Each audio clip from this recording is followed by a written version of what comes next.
महाराष्ट्राच्या राजकीय इतिहासात पिता-पुत्रांच्या जोडीची मोठी यादी आहे। पवार, मुंढे, ठाकरे यासारख्या घराण्यांसह अनेक घराण्यांचा यामध्ये उल्लेख करता येतो। तर वडील मुख्यमंत्री असताना त्या मंत्रिमंडळामध्ये मुलगा मंत्री असल्याची देशात अनेक उदाहरणं आहेत। मात्र महाराष्ट्रानं हे पहिल्यांदाच पाहिलं आणि याची सुरुवात ठाकरे पिता-पुत्रांपासून झाली आहे। तर देशात पहिल्यांदा हरियाणामध्ये चौधरी देवीलाल यांच्या मंत्रिमंडळामध्ये वडील आणि मुलाची जोडी दिसून आली होती।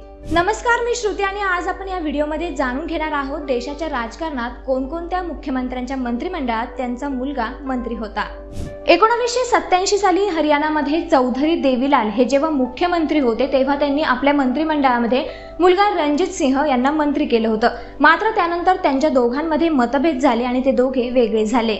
दुसरं उदाहरण आहे पंजाबचं। 2012 मध्ये जेव्हा मोठे बादल साहेब म्हणजे शिरोमणी अकाली दलाचे प्रकाश सिंह बादल हे जेव्हा मुख्यमंत्री होते तेव्हा त्यांच्या मंत्रिमंडळामध्ये त्यांचा मुलगा म्हणजेच सुखबीर सिंह हे उपमुख्यमंत्री होते। तर वडील मुख्यमंत्री असताना सुखबीर सिंग हे सरकार चालवत।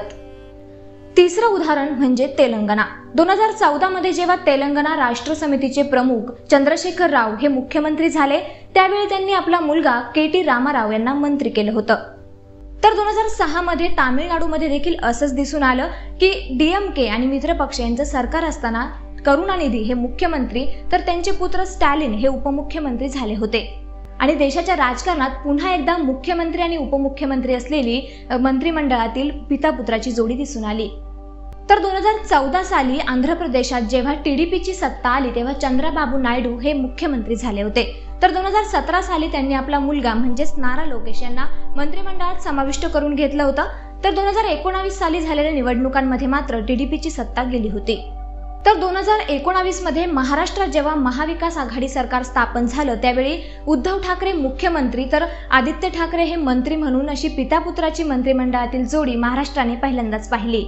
देशातील या सगळ्या उदाहरणांमध्ये जेव्हा वडिलांच्या मंत्रिमंडळात मुलगा मंत्री होतो तेव्हा वडिलांचे जुने सहकारी त्यांच्या वागण्या बोलण्यामुळे नाराज होतात। याचा राजकीय इतिहास आहे आणि महाराष्ट्रात देखील असंच काहीसं घडलंय।